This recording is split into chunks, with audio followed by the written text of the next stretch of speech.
Reconciling credit card transactions in either QuickBooks Desktop or QuickBooks Online is easy to do as long as you have the correct procedures in place to do it accurately.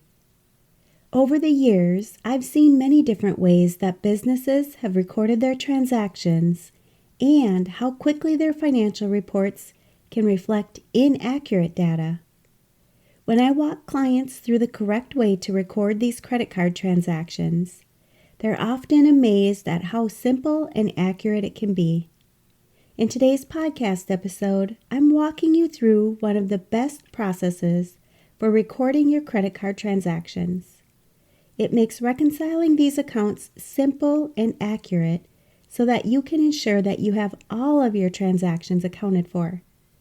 Whether you're starting a business or side hustle, you're a self-employed individual, a solopreneur, entrepreneur, mompreneur, freelancer, business owner, bookkeeper, or virtual assistant. If you're tired of struggling to record your credit card transactions and you're looking for a solution to make it simple and accurate, this episode is perfect for you.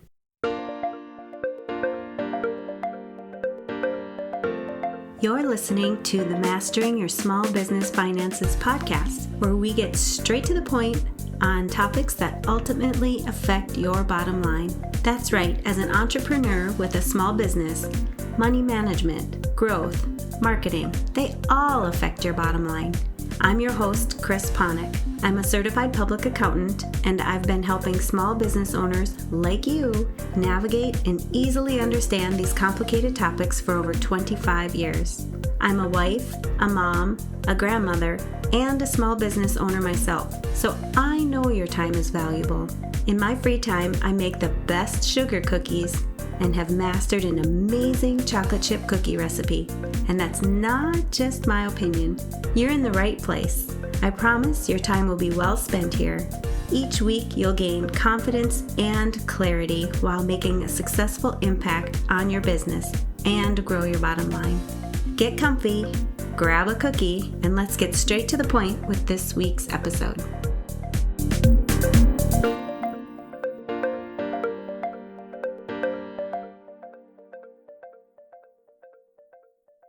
Welcome back.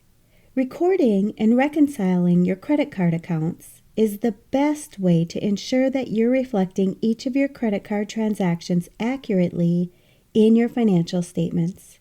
If you're currently unsure if the way that you're recording your transactions is correct, or if you're holding off recording these transactions because you're unsure how to do it and you don't want to mess up your books, today's episode will help you create a process so that you can feel confident in the way that you're recording your credit card transactions. If you don't record any of your credit card transactions, your financial reports will be inaccurate since you'll be missing this valuable information. Today, I'll go over the process for recording credit card transactions that works best for most businesses. Not only will you walk away with how to record your transactions correctly, but you'll also learn the best way to record payments in your credit card account and how to reconcile your credit card statement to ensure that you're accounting for every single transaction, as well as some tips on how to keep your credit card receipts.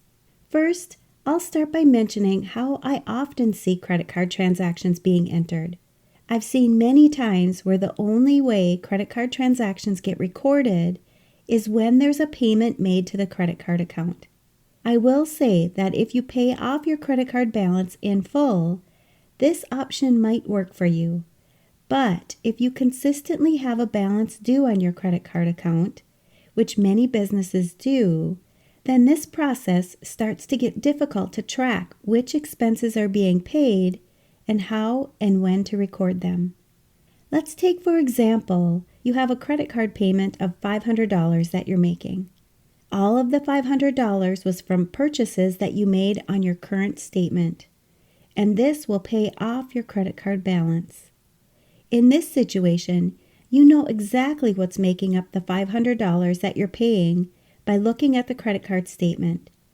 It may be office supplies, telephone expenses, or other items, but you know exactly how to categorize each dollar of that $500 payment. For the next example, Let's say that you're making a payment of $500, but in this scenario, you have a prior balance of $1,000 already on your credit card account. And this month's transactions equal a total of $200. In this case, you would need to go back to your prior statements to see where the $500 of expenses came from so that you can categorize them correctly. And then, what about the $200 worth of new charges? How do you categorize those? This is where it gets really complicated. And that's exactly why I wanted to share a better process for you to record your credit card transactions in either QuickBooks Desktop or QuickBooks Online. First, you'll want to make sure that you have the appropriate credit card account or accounts set up in your chart of accounts. I recommend that you set up a separate credit card account for each of the credit card statements that you receive. You can view your chart of accounts by type to see if you have any credit card accounts set up. If you don't already have your credit card set up in your chart of accounts, you'll need to add it. When you add this new account, make sure that you name your account with something that you'll be able to recognize, especially if you have more than one credit card account. I recommend adding the last 4 digits of your credit card to the name, such as Visa Credit Card 1234. You'll also want to ensure that you have this new credit card account set up as a credit card type. You'll see this as an option when you're setting up your account. If you're an accountant or high-stress professional, you want to start enjoying your life more, both at work and at home. You've likely built a successful career, but at what cost? The problem is, you're so buried in deadlines and to-do lists that there's no time or energy left for the things that really matter. You're great at managing clients, deadlines, and numbers, but your own stress, time, and well-being? Well, they always seem to come last. The constant pressure leads to burnout, guilt, and feeling like no matter how much you do, it's never enough. I see this all the time. As a CPA with over 20 years of experience and a certified coach, I've helped high-achieving professionals, just like you, go from stress and burnout to a more integrated and balanced lifestyle using the reinvention process. This process helps you reduce stress, reclaim your time, and finally build a healthier, happier, and more balanced lifestyle without sacrificing your success. The truth is, stress doesn't go away on its own, and eventually the cost isn't just exhaustion, it's your health, your relationships, and your love for the work you once enjoyed. If you're ready to build a life that you don't need a vacation from, it's easy to get started. First, schedule your complimentary stress audit and clarity session, where in just one session, I'll help you pinpoint what's really draining your time and energy.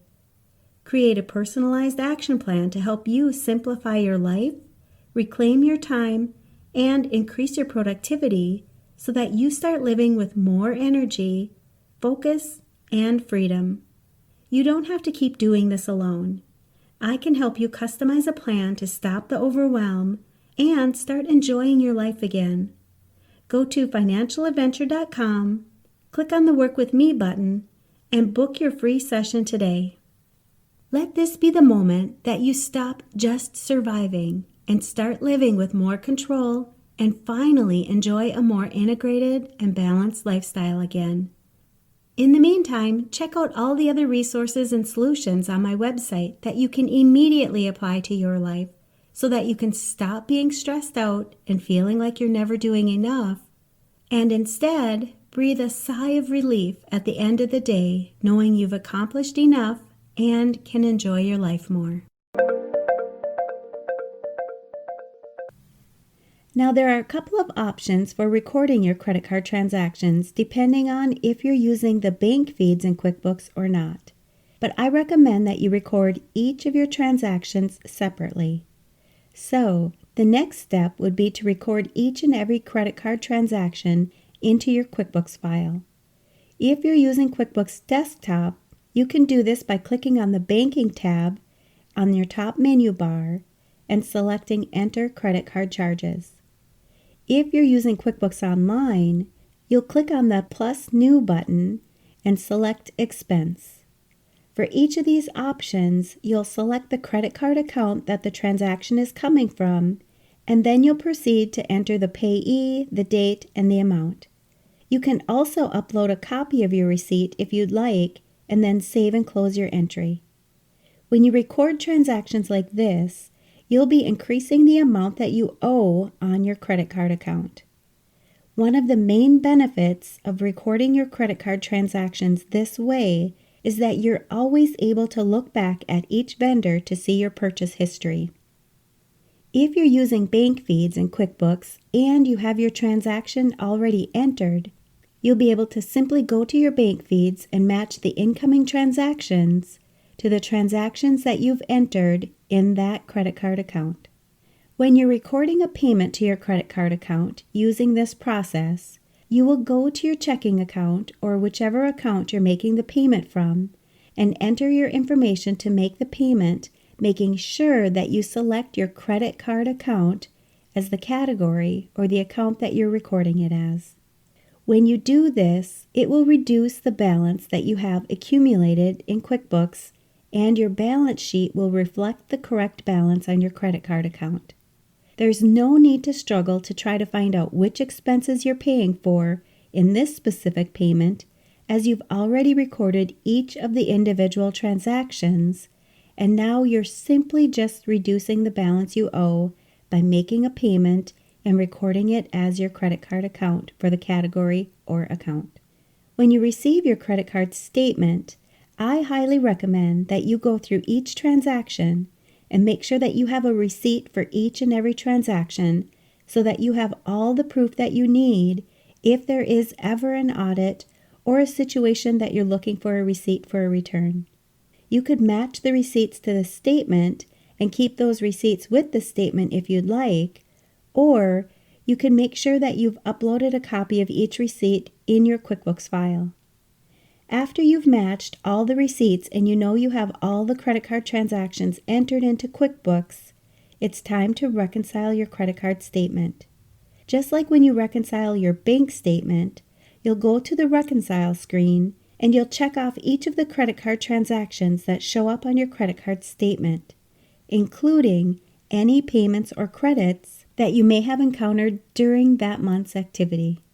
Once you have everything checked off, your reconciliation should be in balance, and you're all set.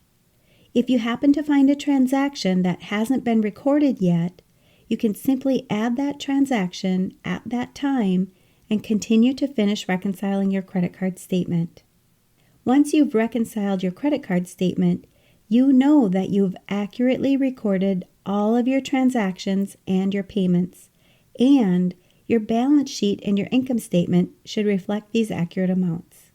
One last thing that I'd like to mention quickly is the difference between using your credit card and using a debit card if you have one. When you use your credit card, you're increasing the balance that you have to pay back on your credit card, or your liability to that credit card company. When you use a debit card, it's subtracting the amounts for each transaction from the account that you have your debit card with. Most likely, this account is going to be your checking account.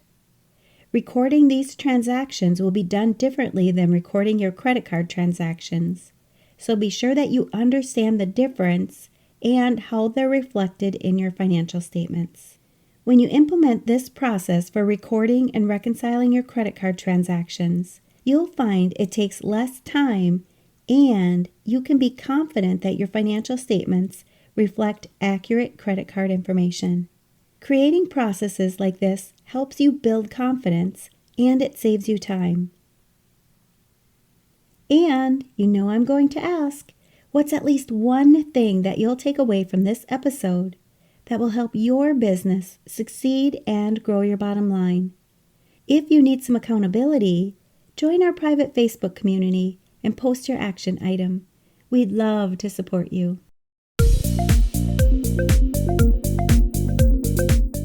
Thanks for taking the time to tune into this episode of Mastering Your Small Business Finances. If you enjoyed this episode as much as I enjoyed creating it for you, I'd love for you to give it a 5-star rating and subscribe to the show so you never miss an episode. Visit financialadventure.com for the show notes, links from this episode, and while you're there, leave a comment if you have a topic you're interested in learning more about that affects your bottom line. If you're looking for a community where you can ask questions and get feedback about your small business, join my private Facebook group. You can find the links to this group and more on financialadventure.com. And remember, any financial information shared on this podcast is not to be considered professional, financial, or tax advice and should not be solely relied upon. Please consult your CPA or tax advisor for an opinion on your specific circumstances. I'm looking forward to having you tune in next time. Until then, dream big, follow your heart, and love what you do.